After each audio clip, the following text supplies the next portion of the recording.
welcome everyone around the world to CNN 10. We are a 10-minute down-the-middle explanation of world events, and I'm your host, Carl Azuz. This is a day of firsts. This is the first official show of our fall season. Awesome. This is the first time we've kicked off a semester outside the CNN Center, thanks coronavirus. And this is the first time that virtual political conventions are largely replacing physical ones. Conventions are where America's major political parties formally nominate their candidates for president, and where they define their party platforms, what they stand for, and what they plan to do ahead of the presidential election. Traditionally, the party that doesn't hold the White House has its convention first, and the 2020 Democratic National Convention starts Monday and runs through Thursday. These meetings will be mostly virtual, except for a small gathering of delegates in Milwaukee, Wisconsin, and will nominate former Vice President Joe Biden for the presidency.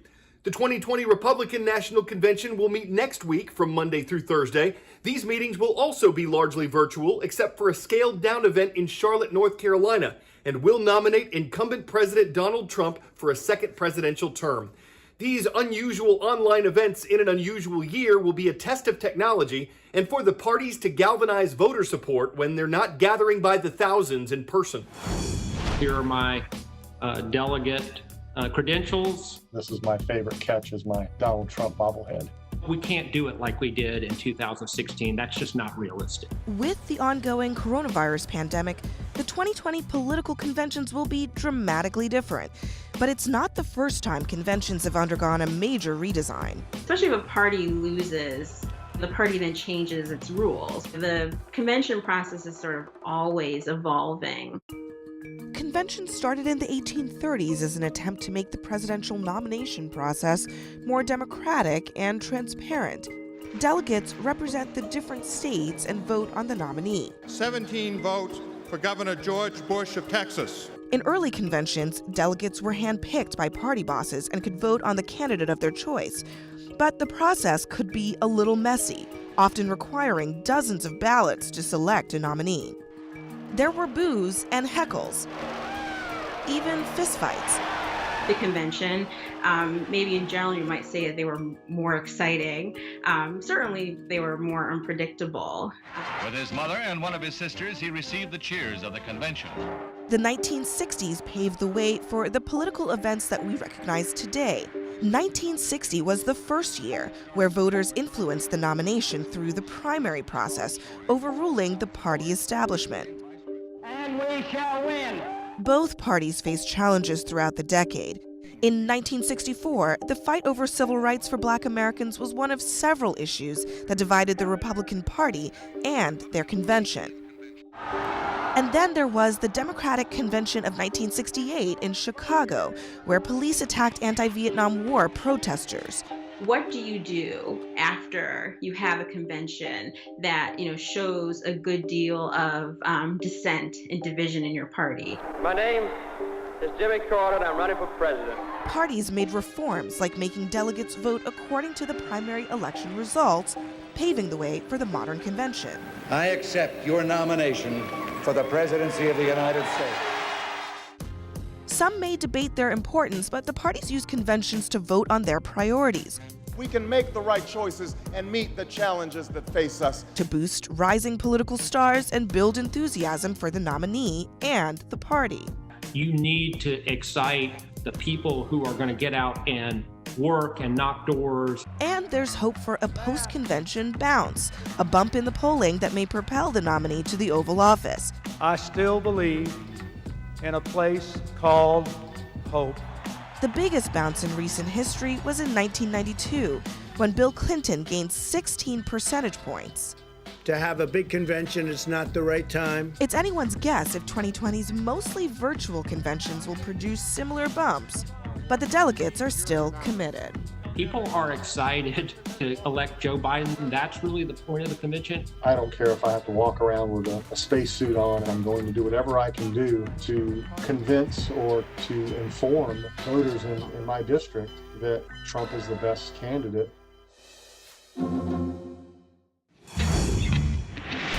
10-second trivia. The first school bus was powered by what? Diesel fuel, steam, horse, or electricity?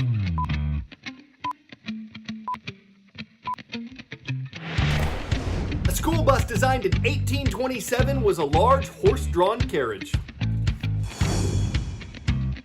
There are fewer of those running during this back-to-school season, with some American districts going online because of coronavirus concerns. In a report that came out last month, the U.S. Centers for Disease Control recommended that schools reopen in the fall. It said closing them would disrupt important educational benefits and the services that schools give communities. It also cited evidence that suggested children weren't major factors in the spread of COVID-19. But some schools that have already reopened decided to close again within days because of coronavirus cases. So quality of education, safety risks, technology, and parents' ability to work are all factors in a problem with no simple solution. Atlanta's mayor tweeting this week, quote, "It's noon and I still haven't been able to get the twins logged in." Keisha Lance Bottoms feeling the frustration of some parents across the country as they grapple with the challenges of remote learning with schools getting back in session. This week, technical problems have been especially worrisome, like in Gwinnett County, Georgia. I went to the website, tried to log into the eClass portal, and was getting an error message for the most part. With many students and parents unable to log in this week, the Gwinnett County District asked them to stagger their attempts to access the program. Meanwhile, the superintendent of schools in Humboldt, Texas, said a cyber attack on their district server blocked some students from logging into their first day of online classes this week. This comes as the debate rages over whether remote or in-person learning will work best during the pandemic. Teachers could really benefit. During a Zoom meeting with education specialists in recent days, one expert said a disadvantage of remote learning is that it doesn't always play to teachers' strengths. The teachers who are the most effective teachers in what we've had so far, face-to-face typical situations, they may not be the most effective in remote environments. And some parents of students with special needs say their kids just aren't being served as well online, like one mother who's suing California's governor over virtual learning. I have 3 boys, 2 with a diagnosis of autism. Without that team to do that hands-on learning, they're just languishing at home. There's no type of education going on. My children cannot sit in front of a computer screen and do Zoom meetings all day long. It's just regression is profound and detrimental. One education expert tells CNN almost no state has a specific effective plan to successfully teach online. But a clear advantage to remote learning is that it's simply safer. A parent in one Georgia county who sent her son to school for in-person classes told CNN it didn't start well.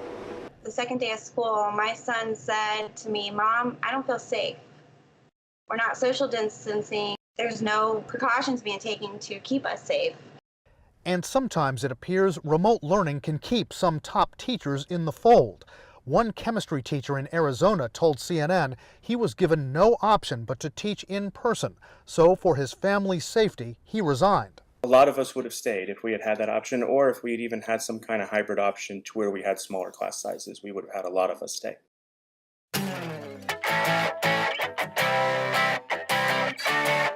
For 10 out of 10 today, it's not often that driver's license photos are the kind of shots you'd want to repost on Instagram. But one woman in Tennessee recently got a picture that really couldn't prove her identity at all. Yep, that's it, the chair. Oh, she sat in it at one point and a picture of her was taken, but the one that was selected for the license was a little more generic. Officials admitted their mistake and fixed everything, but the woman and her friends are having fun with the original picture just to lighten the mood. She's kind of the chairperson of bad driver's license photos. Hey, at least the story has legs, 4 of them. And if she went back for an update and they said take a seat, she could reply, it already got its close-up and it was terrible.